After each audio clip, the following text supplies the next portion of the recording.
Cell phone کان کے ساتھ لگائے گفتگو کرتے موہت کے چہرے پر اتنے رنگ تھے کہ ماہم کچھ لمحوں کے لیے ٹھٹک کر دروازے میں ہی رک گئی۔ کشن گود میں رکھے وہ اتنی محبت کے ساتھ بات میں مگن تھا کہ اسے گلاس ڈور کو دھکیل کر اندر آتی ماہم کی بھی خبر نہیں ہو سکی۔ خیر ہے، اتنی دھیمی آواز میں کہاں راز و نیاز میں مصروف ہو؟ ماہم کے طنزیہ انداز پر وہ چونکا۔ اس نے سیل فون پر مگن انداز سے ہی ماہم کو سامنے صوفے پر ہاتھ سے بیٹھنے کا اشارہ کیا۔ اس کے بدلے بدلے ڈھنگ ماہم کے لیے بڑے حیران کن تھے۔ ماہم کو بٹھا کر وہ ابھی بھی بڑے اطمینان سے گپ شپ میں مگن رہا۔ اس کا یہ انداز ماہم کو سلگا گیا۔ اس نے بمشکل خود کو مشتعل ہونے سے روکا۔ عائشہ کہاں ہے؟ ماہم نے قدرے ناگواری سے اس کی مصروفیت میں خلل ڈالا۔ ایک منٹ۔ اس نے سیل فون پر دوسری جانب موجود شخصیت سے معذرت کی۔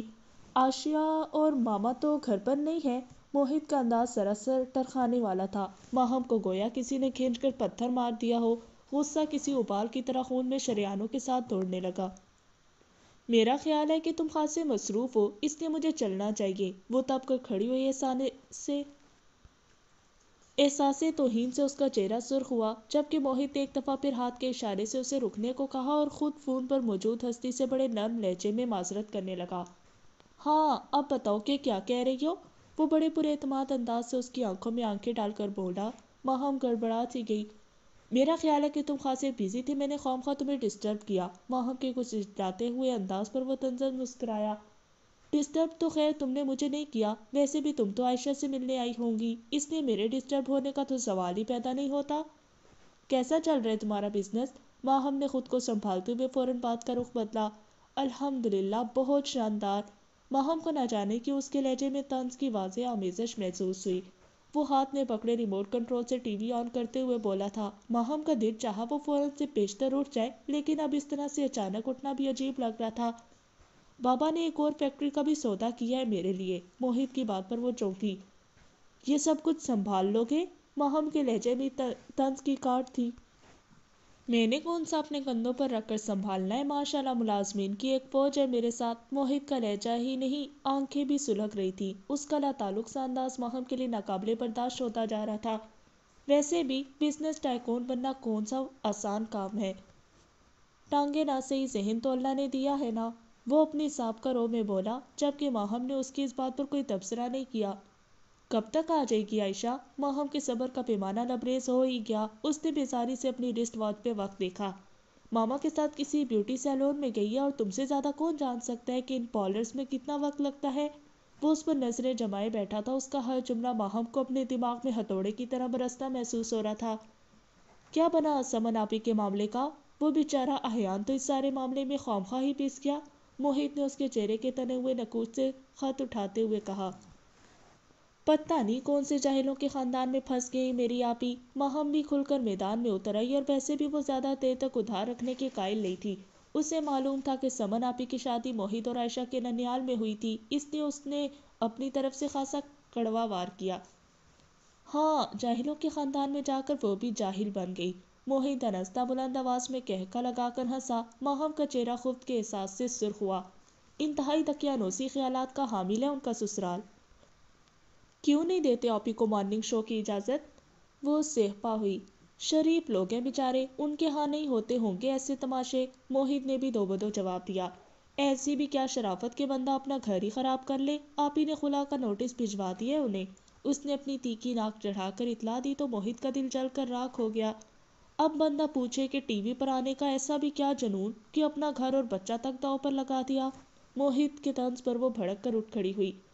بات جنون کی نہیں، انصر بھائی کی بلا وجہ کی انا کی ہے۔ ان کے خود ساختہ اصولوں نے سمن آپی کی زندگی کو عذاب بنا رکھا ہے۔ وہ چلتے چلتے بولی۔ ان سارے اصولوں قوانین سے سمن آپی شادی سے پہلے بھی بخوبی واقف تھی۔ موہت کے جتاتے ہوئے انداز پر وہ رکی۔ ان کی شادی ارینج میرج تھوڑی تھی، زبردست قسم کے افیئر کے بعد یہ مار کا سر انجام پایا تھا۔ یہ بات تم لوگ کیوں بھول جاتے ہو؟ موہت کی آواز بے ساختہ اونچی ہوئی۔ ماہم کو جھٹکا لگا۔ اس نے ایک غصیدی نگاہ بڑے پرسکون انداز میں بیٹھے موہت پر ڈالی اور پاؤں پٹکتی ان کے گھر سے نکل گئی۔ یہ اس کے لیے بلا شبہ ایک سخت دن تھا۔ اسے موہت کے سرد اور طنزیہ لہجے سے سخت مایوسی ہوئی۔ وہ غصے سے گیٹ سے نکلی تو باہر ٹی سی ایس والے نمائندے کو عین سامنے کھڑے دیکھ کر ٹھٹک گئی۔ آپ عائشہ عبدالرحیم ہیں؟ کوریئر کے مخصوص لباس میں موٹر سائیکل پر بیٹھا نوجوان جھجک کر بولا۔ جی، ماہم نے کچھ سوچ کر اس بات میں سر ہلایا۔ یہ آپ کے لیے بوکے اور گفٹ پیک ہے، یہاں سائن کر دیں۔ اس کی بات پر ماہم نے بڑی عجلت میں دستخط کر کے سرخ گلابوں کا خوبصورت بوکے اور گفٹ پیک وصول کیا۔ اس کے ساتھ ہی اس نے مڑ کر دیکھا تو چوکیدار اپنے مخصوص کیبن میں نہیں تھا۔ کوریئر والا جا چکا تھا۔ وہ دھڑکتے دل کے ساتھ یہ چیزیں اٹھائے تیز تیز چلتے ہوئے اپنے بنگلے میں آ گئی، جو عائشہ کے گھر کے بالکل سامنے تھا۔ اپنے بیڈ روم میں پہنچ کر اس نے فوراً بے دردی سے ریپر پھاڑا۔ اندر سے ایک خوبصورت ٹیڈی بیئر نکلا جس کے گلے میں ہار ڈال کر ایک چھوٹا مگر نفیس سا کارڈ ڈلا ہوا تھا۔ ماہم نے فوراً کارڈ کھولا۔ دنیا کی سب سے اچھی لڑکی کے لیے، جو مجھ سے نہ جانے کیوں خفا ہو گئی۔ اس فقرے کے نیچے بھیجنے والے نے اپنا نام علی لکھا ہوا تھا۔ پھول، کارڈ، گفٹ، یہ ساری چیزیں ماہم کا سکون درہم برہم کر گئی۔ اس نے اپنے اندر ایک الاؤ سا بڑھتا محسوس کیا، جس کے شعلے اسے اپنے دل کی طرف لپکتے ہوئے محسوس ہوئے۔ اسے معلوم تھا کہ یہ سب چیزیں کہاں سے آئی ہیں۔ وہ شخص جو اس کے دل و دماغ پر بری طرح سے قابض ہو گیا تھا۔ ماہم منصور کی زندگی میں شکست نام کا کوئی لفظ نہیں۔ وہ ایک ہی نقطے پر نگاہ جمائے اب بالکل سنجیدگی سے پلاننگ میں مصروف تھی۔ ڈاکٹر خاور، یہ محبت انسان کو اتنا خوار کیوں کرتی ہے؟ ڈاکٹر زویا نے آج ہمت کر کے یہ سوال کر ہی لیا۔ وہ دونوں آج بڑی فرصت سے ڈاکٹر روم میں بیٹھے کافی سے لطف اندوز ہو رہے تھے۔ آج ماہم کی رات کی ڈیوٹی تھی اور اس نے افطاری بھی اسپتال میں ہی کی تھی۔ اس وقت رات کے 11 بج رہے تھے۔ مائی ڈیئر، محبت نہیں بلکہ یک طرفہ محبت انسان کو خوار کرتی ہے۔ انسان ون وے آخر کب تک چل سکتا ہے؟ ڈاکٹر خاور نے تھوڑا سا محتاط انداز اپنایا۔ ڈاکٹر زویا کی اکثر باتیں اب انہیں جھنجھلاہٹ میں مبتلا کرنے لگی تھیں۔ مجھے ایسا لگتا ہے کہ جیسے میں کسی صحرا میں سراب کے پیچھے بھاگ رہی ہوں۔ میرا حلق خشک اور ٹانگیں اب مزید چلنے سے انکاری ہو گئی ہیں۔ وہ آج حد درجہ آزردہ تھی۔ ان کی آنکھوں میں موجود ہلکی سی نمی ڈاکٹر خاور کو تعصب میں مبتلا کر گئی۔ زویا، آپ واپس چلی جائیں اپنے والدین کے پاس، یہ آپ کے حق میں بہتر ہوگا۔ ڈاکٹر خاور نے دل پر جبر کر کے وہ مشورہ اسے دے ہی دیا جو وہ کافی عرصے سے اس کی دل آزاری کے خوف سے نہیں دے پا رہے تھے۔ وہ کیوں؟ زویا نے شکوہ کناں نگاہوں سے انہیں دیکھا۔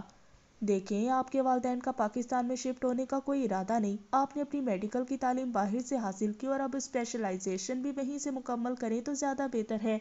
ڈاکٹر خاور نے بہت سنبھل کر گفتگو کا آغاز کیا۔ آپ کو اچھی طرح سے علم ہے ڈاکٹر خاور کہ میں پاکستان آپ کی وجہ سے آئی ہوں۔ اعتراف کا لمحہ آ چکا تھا۔ میں آپ کو بہت پہلے سے بتا چکا ہوں کہ میری زندگی میں فی الحال میرے پروفیشن کے علاوہ کسی اور چیز کی گنجائش نہیں نکلتی، انہوں نے صاف گوئی سے کہا۔ زویا نے بھی شاید آج ان کے ڈھکے چھپے انداز کو نہ سمجھنے کی قسم کھا رکھی تھی۔ خاور، مجھے ایک بات بتائیں۔ اس کی بات پر وہ چونکے۔ مجھ میں کس چیز کی کمی ہے؟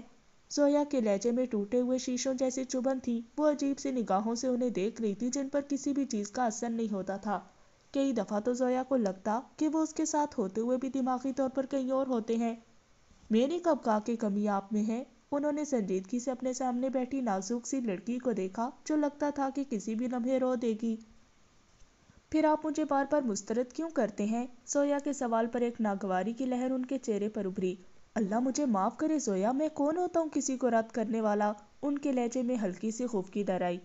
زندگی میں ساری اچھی چیزیں سب کے لیے نہیں ہوتی۔ میری زندگی گزارنے کی اپنی ترجیحات ہیں جس میں ابھی ایسی کسی چیز کی گنجائش نہیں نکلتی۔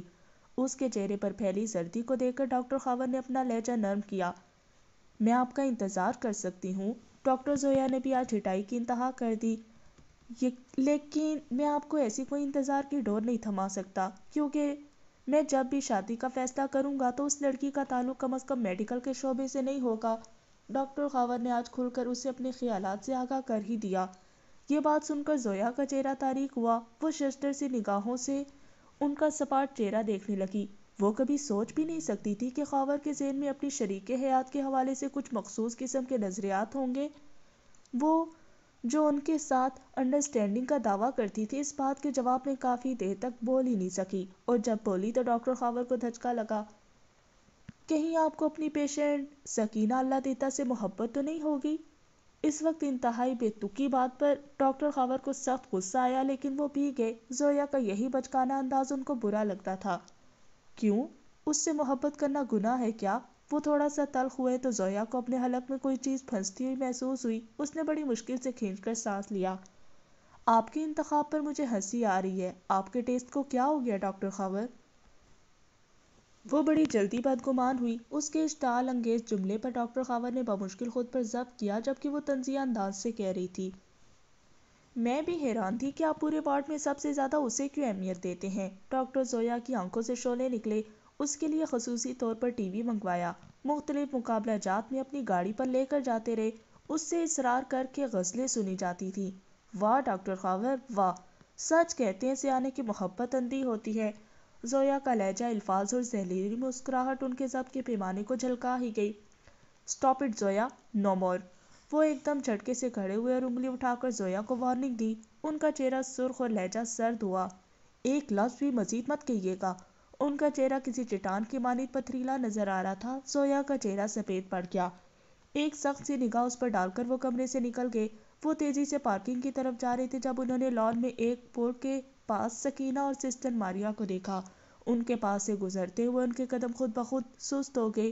سکینہ بڑے جذب اور عقیدت بھرے انداز کے ساتھ آنکھیں بند کیے سلطان باہو کا کلام گانے میں مگن تھی۔ اس کے سانولے چہرے پر اس وقت اتنی روشنی اور پاکیزگی تھی کہ ڈاکٹر خاور کئی لمحوں تک ٹکٹکی باندھے اسے دیکھتے رہے۔ اپنے چہرے پر نگاہوں کا ارتکاز محسوس کر کے سکینہ نے آنکھیں کھولی تو سامنے ڈاکٹر خاور کو دیکھ کر گھبراہٹ کا شکار ہوئی۔ وہ آج بہت ہی عجیب سی نگاہوں سے اس پر نظریں جمائے ہوئے اپنی جگہ ساکت کھڑے تھے۔ ڈاکٹر صاحب آئیں، یہاں بیٹھ جائیں۔ سسٹر ماریا بڑے عجلت بھرے انداز سے بینچ سے انہیں اٹھی اور انہیں احتراماً بیٹھنے کا اشارہ کیا۔ وہ ایک دم ہی ہوش کی دنیا میں آئے۔ آپ لوگ اس وقت یہاں کیا کر رہے ہیں؟ کچھ نہیں ڈاکٹر صاحب، سکینہ کے اماں ابا تو سو گئے تھے، اس کو گھٹن ہو رہی تھی اس لیے میں اسے لان میں لے آئی۔ سسٹر ماریا نے گھبرا کر وضاحت دی۔ اس نے ویسے بھی سکینہ سے دوستی کافی گہری ہو گئی تھی۔ اٹس اوکے، آپ یہاں سے جائیں، میں کچھ دیر کے لیے سکینہ کے پاس بیٹھوں گا۔ انہیں نہ جانے کیا ہوا جو یہ فرمائش کر بیٹھے۔ سسٹر ماریا نے تعجب بھرے انداز سے انہیں دیکھا جو اپنے حواسوں میں نہیں لگ رہے تھے۔ وہ کچھ لمحوں کے توقف کے بعد اندر کی جانب بڑھ گئی۔ سکینہ کوئی اچھی سی چیز سناؤ جو تھکے ہوئے اعصاب کو پرسکون کر دے۔ انہوں نے پارکنگ کی طرف غصے سے جاتی ڈاکٹر زویا کو دیکھ کر بلا ارادہ کہا۔ ان کی اس فرمائش پر سکینہ کا دل بے قابو ہوا۔ وہ کچھ پل سخت بے یقینی سے ڈاکٹر خاور کو دیکھتی رہی جو آج بہت مختلف روپ میں اس کے سامنے تھے۔ الف اللہ چنے دی بوٹی مرشد لائی ہو، سکینہ نے بالکل بے اختیاری کے عالم میں لے اٹھائی۔ اس کی آواز نے ڈاکٹر زویا کے قدم جکڑ لیے۔ اس نے بے ساختہ مڑ کر دیکھا۔ سامنے سکینہ آنکھیں بند کیے کسی اور ہی دنیا میں پہنچی ہوئی تھی، جبکہ اس کے بالکل سامنے براجمان ڈاکٹر خاور بڑی عقیدت بھری نگاہوں سے ٹکٹکی باندھے سکینہ کا سانولا چہرہ دیکھنے میں مگن تھے۔ زویا کے تن بدن میں آگ لگ گئی۔ اللہ کرے مر جائے یہ بدصورت چڑیل۔ ڈاکٹر زویا نے نفرت کی انتہا پر پہنچتے ہوئے بڑے دل سے سکینہ کو بددعا دی۔ سکینہ کی ماں، تیرا کیا خیال ہے کہ اس دفعہ عید پر اپنی دھی رانی کا نکاح نہ کر دیں؟ اللہ دیتا کی بات پر جمیلہ مائی پر شادی مرگ طاری ہوئی۔ وہ دونوں اس وقت سارا سامان باندھنے پنڈ جانے کے لیے تیار تھے۔ رات کی ٹرین سے ان کی بکنگ ہو چکی تھی۔ اس وقت سکینہ کو اسٹاف نرس فزیو تھراپسٹ کے پاس لے کر گئی ہوئی تھی۔ سکینہ کے ابا، کیا جاجی کی بیبی مان گئی؟ جمیلہ مائی بے تابی سے اٹھ کر اللہ دیتا کے پاس آ گئی جو صوفہ کم بیڈ پر آنکھیں بند کیے کسی گہری سوچ میں تھا۔ اس کی بیبے کا تو پتہ نہیں، لیکن اللہ رکھے نے مجھے تسلی دی ہے کہ پا جی آپ بے فکر رہیں۔ اللہ دیتے نے اپنے چھوٹے بھائی اللہ رکھے کی رائے بتا کر جمیلہ مائی کو مطمئن کرنا چاہا، جس کا چہرہ اس بات پر بجھ سا گیا۔ اللہ خیر سکھ رکھے، میری دھی کے حصے کی خوشیاں اسے ضرور ملیں گی۔ جمیلہ مائی کو تسلی دینے کے لیے سکینہ کے ابے نے بڑے پر یقین انداز سے کہا، انشاءاللہ۔ جمیلہ مائی کے دل سے بے ساختہ نکلا، جاجی تو ماشاءاللہ بہت خوش دکھائی دیتا ہے۔ جمیلہ مائی نے خوش دلی سے تبصرہ کیا اور اگلے ہی لمحے ایک سوچ اس سے پریشان کر گئی۔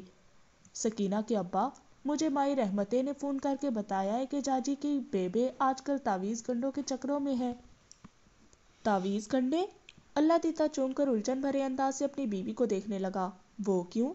وہ اس رشتے سے خوش جو نہیں ہے، کہتی ہے کہ جاجی کا تعویذوں سے ذہن پھیر دے گی۔ جمیلہ مائی کی بات پر اللہ دیتے نے تعصب بھرے انداز سے دیکھا۔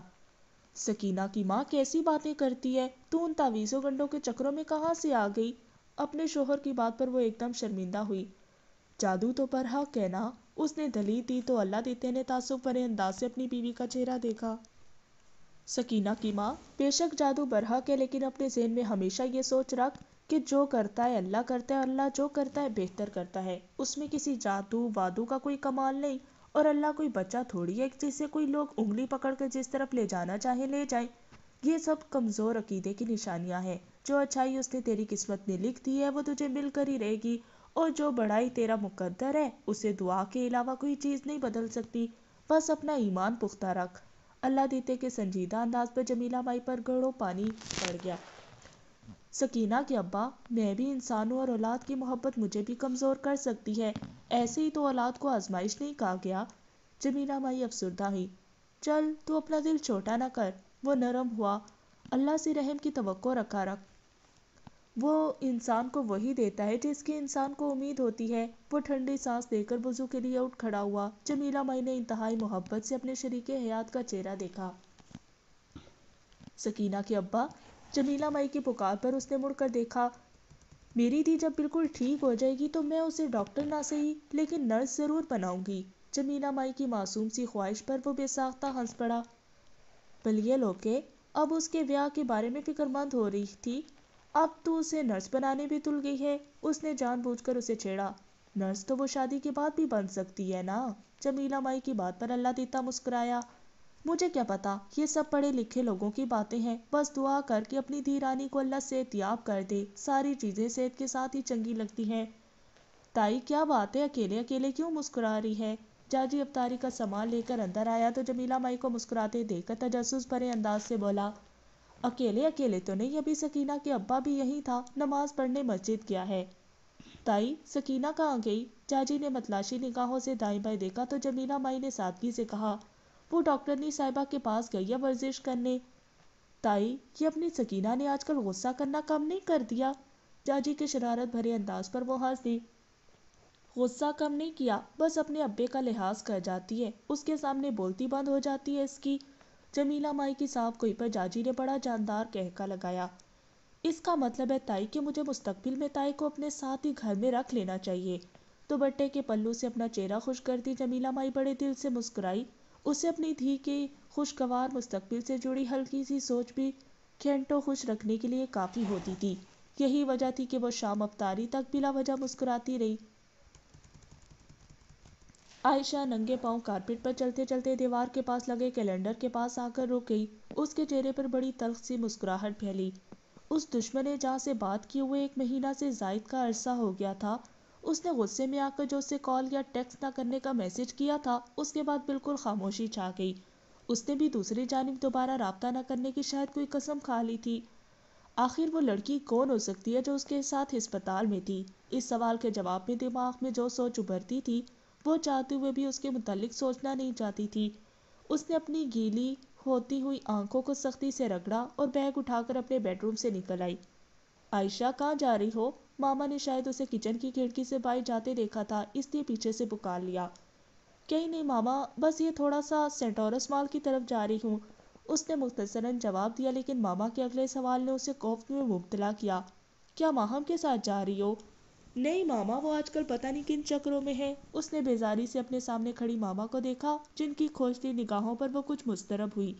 انہیں نہ جانے کس انہونی کا احساس ہوا جو وہ فوراً بولی، میں ساتھ چلوں تمہارے؟ کم آن ماما، وہ جھنجھلائی، آپ تو تیار ہونے میں پورا گھنٹہ لگا دیں گی اور میں اس وقت تک واپس بھی آ جاؤں گی۔ یہ رات کے 9 بجے کیا کرنے جانا ہے تم نے اکیلے؟ ماما تھوڑا سا فکر مند ہوئی تو عائشہ نے آگے بڑھ کر ان کے کندھے پر ہاتھ رکھا اور ایک لمبی سانس فضا میں خارج کی۔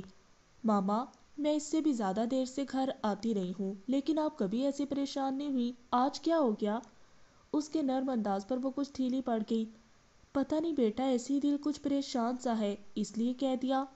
چلیں پھر، میں نہیں جاتی۔ وہ بڑے اطمینان سے سامنے پڑے صوفے پر بیٹھ گئی۔ ارے نہیں بیٹا، میں نے ایسا کب کہا؟ ماما کو ایک دم شرمندگی ہوئی۔ کیا کوئی خاص چیز لینے جانا ہے؟ ماما، خاص کا تو پتہ نہیں، موہت بھائی نے ایک غریب معذور لڑکی کے لیے عید کی شاپنگ کا کہا تھا، وہی کرنے جا رہی تھی۔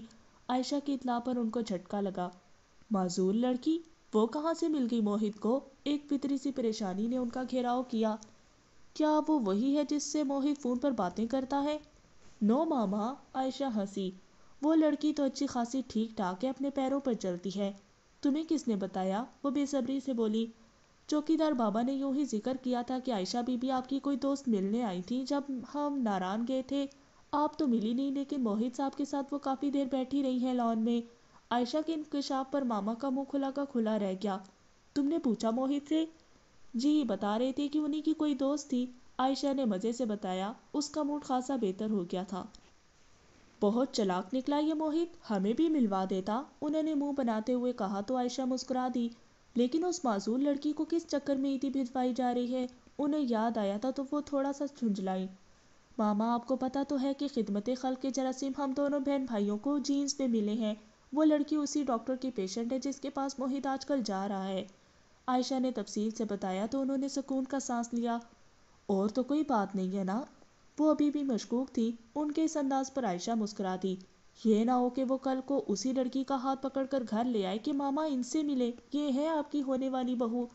اگر ایسا ہو بھی جائے تو اس میں کوئی مذائقہ بھی نہیں، وہ مزے سے بولی، جبکہ اس بات پر ماما کو تو لگتا تھا کہ پتنگے لگ گئے۔ دماغ ٹھیک ہے تم دونوں کا؟ دنیا سے انوکھی اولاد ہے میری، کان کھول کر سن لو اور بتا دینا اپنے بھائی کو، میں اس گھر میں کوئی اور ویل چیئر برداشت نہیں کروں گی۔ وہ پاؤں پٹکتی ہوئی اندر چلے گی، جبکہ عائشہ کو ان کی بات سے خاصا صدمہ پہنچا۔ واہ میرے مولا، انسان کتنا خود غرض ہے، اپنی اولاد کے لیے ہر لحاظ سے مکمل چیز چاہتا ہے اور دوسروں کے لیے اسے اپنی اپاہج اولاد کا اتنا بڑا نقص بھی نظر نہیں آتا۔ وہ دل ہی دل میں کرتے ہوئے پہنچ سکائی اور گاڑی سٹارٹ کی۔ وہ ابھی مین روڈ پر ہی آئی تھی کہ سیل فون پر راموس علی کی کال نے اسے اپنی طرف متوجہ کیا۔ مدر ٹریسا اب کہاں خدمت خلق میں مصروف ہے؟ اس کی چہکتی ہوئی آواز نے عائشہ کے اندر چھپائی کثافت کو دور کیا۔ سینٹورس مال جانے کا ارادہ ہے، عائشہ نے گاڑی کو تیسرے گیئر میں ڈالتے ہوئے جواب دیا۔ موجیں ہو رہی ہیں، وہ ہنسا۔ عائشہ کو اس کی قوت ارادی پر حیرت ہوئی، وہ جو خود بہت جلد نارمل لائف کی طرف لانے کی کوشش کر رہا تھا۔ موجیں تو نہیں، بس تھوڑی بہت شاپنگ کا ارادہ تھا، اس نے سنجیدگی سے جواب دیا۔ میں خود بھی بلو ایریا میں ہوں، ماما کی کل برتھ ڈے ہے، کچھ سمجھ نہیں آ رہا کہ ان کے لیے کیا کروں، اس نے اپنی الجھن کا اظہار کیا۔ کچھ بھی لے لیں، خواتین کے لیے کچھ لینا ہو تو بہت چوائس ہوتی ہے۔ عائشہ نے سگنل پر کھڑے ہونے کے لیے کلچ دبا کر بریک پر پاؤں رکھا۔ مثلاً؟ وہ ابھی بھی کنفیوز تھا۔ کوئی سوٹ، بیگ، جیولری یا پرفیوم؟ اس نے ایک ہی سانس میں کئی چیزیں گنوائی تو دوسری جانب وہ بے ساختہ ہنس پڑا۔ یہی تو سمجھ نہیں آ رہا نا کہ کون سا لوں، ساری چیزیں ایک جیسی لگ نہیں ہے۔ حد ہو گئی ہے بھائی، عائشہ کے لہجے میں مصنوعی برہمی چلکی۔ تمہاری کوئی بہن نہیں ہے کیا؟ نہیں، وہ مزے سے بولا تو عائشہ کو اس کی مشکل کا اب درست اندازہ ہوا۔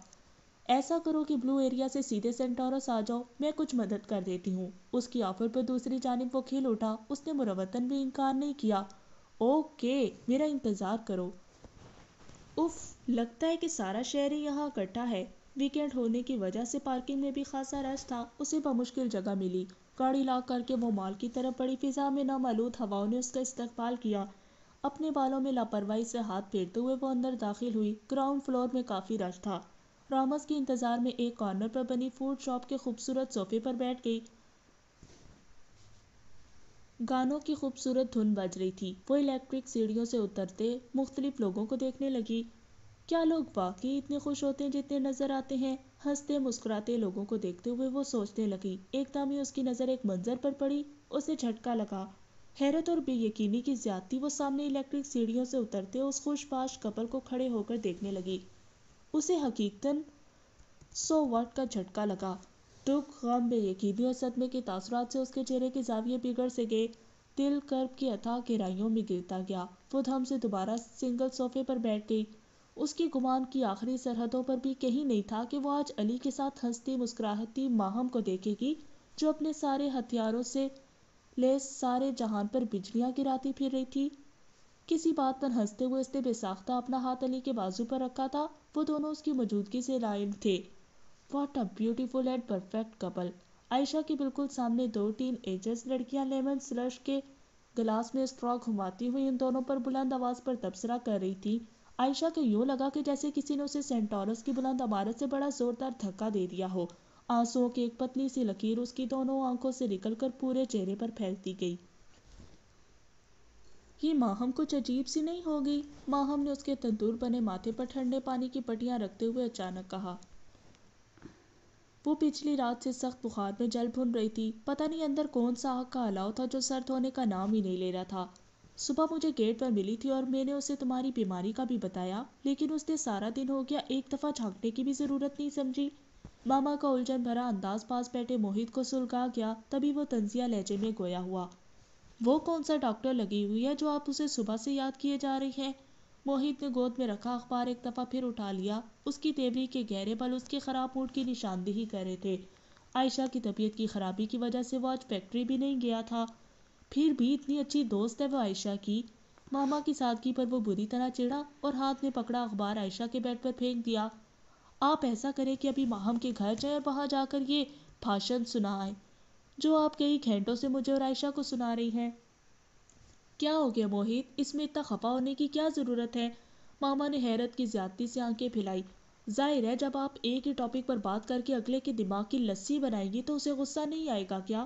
وہ بری طرح جھنجھلایا۔ اب ایسی کون سی وہ نواب زادی لگی ہوئی ہیں جن کی تیمارداری نہ کرنے کا دکھ آپ کو کھائے جا رہا ہے؟ اس کے تیز بولنے پر ماما چپ ہو گئی۔ آپ دونوں نے اگر لڑنا ہے تو پلیز میرے سرہانے بیٹھ کر یہ کارنامہ مت سر انجام دے۔ عائشہ کی نقاہت زدہ آواز میں بیزاری کوٹ کوٹ کر بھری ہوئی تھی۔ اس نے بمشکل آنکھیں کھول کر ماما اور موہت کو دیکھا جو اب خوفکی سے قدرے رخ موڑے بیٹھے تھے۔ میں نے تو بس ایک بات کی تھی۔ Mama please leave this topic now. Mohit نے باقاعدہ ہاتھ جوڑے تو وہ شکایتی نگاہوں سے عائشہ کو دیکھنے لگی۔ کمرے میں چبھنے والی خاموشی نے بڑی اجلت میں اپنا ڈیرا جما لیا۔ میں تمہارے لیے دلیا بنواتی ہوں۔ ماما ناراضگی کے اظہار کے طور پر کچن میں چلی گئی۔ دماغ خراب ہو گیا ماہم کا۔ ماہم کے بائیں نکلتے ہی موہت نے عائشہ کو مخاطب کیا۔ اس قدر فضول اور بے تکی باتیں کرنے لگی ہے کہ دماغ کھولنے لگتا ہے۔ عائشہ نے اس کی بات پر کوئی تبصرہ نہیں کیا۔ اس کا تو اپنا دماغ بھی کل سے معاف تھا۔ رہ رہ کر وہ سین یاد آ رہا تھا جس میں ماہم نے ہنستے ہوئے علی کے بازو پر اپنا ہاتھ رکھا تھا۔ عائشہ، موہت نے بے فکر بندی سے اس کا ماتھا چھوا۔ حدت پہلے کی نسبت خاصی کم ہو گئی تھی۔ یہ بیٹھے بٹھائے تم نے کیسے طبیعت خراب کر لی؟ ابھی کل صبح تک تو تم بالکل ٹھیک ٹھاک تھی۔ اس کا لہجہ نرم ہوا۔ پتہ نہیں بھائی، وہ بمشکل گویا ہوئی۔ مجھے خود نہیں پتا۔ اس نے نقاہت سے آنکھیں بند کر لی۔ ویسے بھی آنسو آج کل ہر وقت نکلنے کو بےتاب رہتے تھے۔ عائشہ، کوئی اور مسئلہ تو نہیں؟ موہت اس کی کمزور اور زرد شکل دیکھ کر ٹھٹک سا گیا۔ اسے کسی غیر معمولی بات کا احساس ہوا۔ کچھ نہیں ہے بھائی، پلیز مجھے تنگ نہ کرے، اس نے اتنی لجاجت سے کہا کہ موہت کے ہونٹوں پر ایک دم چپ لگ گئی۔ مجھے سونے دے، اس نے نروٹھے پن سے کہا تو وہ خاموشی سے اپنی ویل چیئر سمیت باہر نکل آیا۔ ماما، عائشہ کے کمرے میں مت جائیے گا، وہ سو رہی ہے، اس نے سنجیدگی سے ماما کو کہا جو دلیے کا پیالہ اٹھائے اس کے کمرے کی طرف جا رہی تھی۔ اتنی جلدی؟ ماما کو موہت کا لہجہ غیر معمولی سنجیدہ لگا تو وہ وہیں کھڑی رہ گئی۔ ماما، عائشہ کے ساتھ کوئی مسئلہ ہے کیا؟ ماما نے چونک کر اسے دیکھا۔ وہ بری طرح الجھا ہوا تھا۔ پتہ نہیں بیٹا، لیکن کافی دنوں سے وہ مجھے کچھ ٹینس سی لگ رہی ہے۔ ماما کی بات پر ایک گہری سوچ کا تاثر اس کے چہرے پر ابھرا۔ اگلے ہی لمحے وہ دونوں لاؤنج میں بیٹھے اپنی ساری ناراضگی بھلائے عائشہ کے متعلق گفت و شنید میں مگن ہو گئے۔ جمیلہ مائی نے پنڈ پہنچتے ہی اپنے پورے گھر کو مٹی اور گارے کا لیپ کر کے چمکا کر رکھ دیا تھا۔ عید الفطر کا تیسرا دن تھا اور صبح سے گھر میں مہمانوں کی آمد و رفت تھی۔ آدھا پنڈ تو صرف سکینہ کو دیکھنے کے لیے پورے ذوق و شوق سے آ رہا تھا۔ اکثر لوگ تو یہ کام روزانہ کی بنیادوں پر باقاعدگی سے کر رہے تھے۔ آج صبح سے کافی گرمی تھی۔ اللہ دیتے نے پورے شہر میں چھڑکاؤ کر کے چارپائیاں بچھا دی تھیں۔ جمیلہ مائی نے اندر سے خیس اور گاؤ تکیے لا کر رکھ دیے۔ بان کی چارپائی پر سکینہ انتہائی بیزاری سے نیند دراز تھی۔ اماں، ہم اسلام آباد واپس کب جائیں گے؟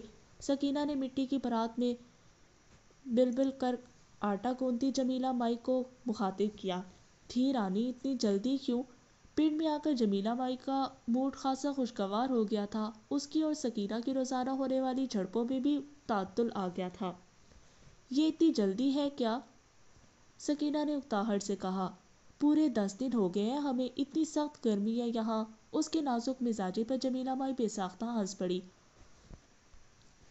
آ لینے دے تیرے ابے کو، بتاؤں گی تیری دھی شیرن ہو گئی ہے۔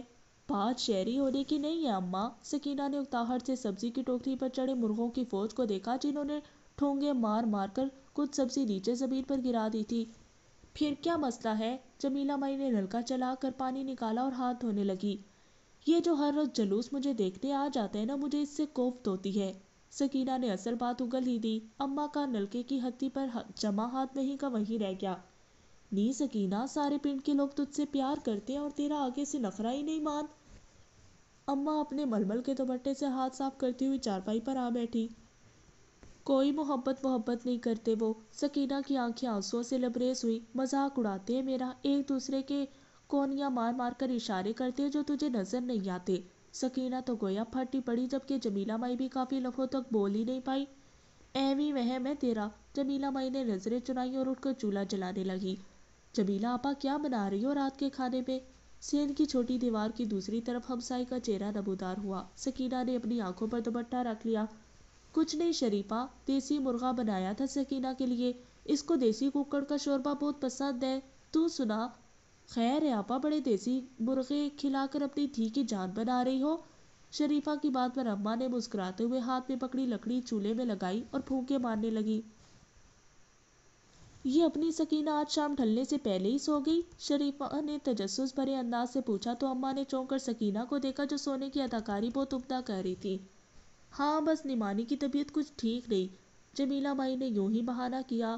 اے آپا، ہمسائی نے تھوڑا سا رازدانہ انداز میں اختیار کیا، کیا یہ بات درست ہے کہ تو اس دفعہ سکینہ کا شگن کرنے آئی ہے؟ تجھے کس نے کہا؟ اماں نے چولہے میں پھونکے مارنے کا مشغلہ عارضی طور پر ملتوی کیا اور کنکھیوں سے سکینہ کو دیکھا جو بالکل ساکت لیٹی تھی۔ مجھے کس نے کہنا تھا؟ شریفہ نے ناک پر انگلی رکھی۔ پورے پنڈ میں رولا پڑا ہوا ہے۔ اپنی ہمسائے کے منہ سے یہ بات سن کر جمیلہ مائی کو بہت عجیب لگا۔ اور پتہ ہے، جاجی کی بیبے تو پنڈ کے ہر گھر میں جا کر اپنا رونا رو رہی ہے۔ شریفہ کا لہجہ کچھ دھیما ہوا۔ جمیلہ مائی گھبرا کر دیوار کے پاس آ گئی۔ اتنا تو اسے بھی پتا تھا کہ اس کی دیورانی کا مزاج خاصا اکھڑا اکھڑا سا ہے۔ سکینہ کو بھی وہ بس کھڑے کھڑے دیکھنے آئی تھی۔ کیا کہہ رہی ہے وہ؟ جمیلہ مائی نے دھڑکتے دل سے پوچھا۔ یہی کہ پا اللہ دیتا نے اس کے میاں پر زور ڈال کر اس کے پتر کو زبردستی قربانی کا بکرا بنا دیا ہے، ورنہ سکینہ کبڑی سے کون شادی کرتا؟ شریفہ بی بی کے منہ سے نکلنے والی تلخ بات پر جمیلہ مائی کے ساتھ ساتھ سکینہ کے دل کو بھی گھونسا سا لگا۔ ہر کسی کے گھر میں کہتی ہے کہ جمیلہ نے اس کے جاجی کو تعویذ کھول کے پلا دی ہے، تبھی اسے سکینہ کا کب نظر نہیں آتا۔ شریفہ بی بی میں بھی شاید شرافت نام کو نہیں تھی، تبھی وہ بے تکلفی سے اتنے زہریلے جملے جوں کا توں ماں بیٹی کے سامنے کہے جا رہی تھی۔ میری سکینہ انشاءاللہ آپریشن کے بعد بالکل ٹھیک ٹھاک ہو جائے گی۔ جمیلہ مائی ہمسائی کی ساری باتوں کے جواب میں بس اتنا ہی کہہ سکی۔ تو آپا پھر سکینہ کی شگن بھی آپریشن کے بعد کر لینا، ہتھیلی پر سرسوں کیوں جما رہی ہو؟ ہمسائی نے چسکا لینے کے لیے انداز میں کہا تو جمیلہ مائی نے بھی دل پر جبر کر کے کہہ دیا، ابھی تو خود ہمارے گھر میں کچی پکی سی بات تھی، پتہ نہیں پنڈ والوں نے کہاں سے پوری داستان کر لی۔ خیر آپا اب داستان تو نہ کہو۔ وہ منہ پر دوپٹہ رکھ کر ہنسی۔ کوئی نہ کوئی تو جاجی والی بات میں سچائی ہوگی، ایویں تو نہیں وہ شودا بھاگ بھاگ کر اسپتال جاتا۔ دیکھ شریفہ، بیٹیوں والی ماؤں کو ایسی باتیں کرنا زیب نہیں دیتا۔ جمیلہ مائی دوبارہ اپنی پیڑھی پر آ کر بیٹھ گئی۔ اس کا متحمل انداز اس کی ہمسائی کو ایک آنکھ نہیں پایا۔ لو، میں نے ایسا کیا کہہ دیے؟ اس نے برا سا منہ بنایا۔ بھئی سچ پوچھو تو مجھے لگی لپٹی آتی نہیں، جو سچ تھا کہہ دیا۔ ہم سے جاجی کی بیبے کا رونا نہیں دیکھا جاتا، ہم بھی اولاد والے ہیں۔ شریفہ نے اپنی بات مکمل کر کے فوراً دیوار سے سر نیچے کر لیا۔ جمیلہ مائی کی آنکھوں میں آنسو آ گئے۔ اماں اب سکون آ گیا؟ سکینہ کے لہجے کی کڑواہٹ اس کی سماعتوں تک پہنچی تو دل اور زیادہ غمگین ہو گیا۔ اللہ ہدایت دے ہم سب کو۔ جمیلہ مائی نے دل ہی دل میں دعا کرتے ہوئے گیلی لکڑیوں کو اور قوت سے پھونکے مارنا شروع کر دی۔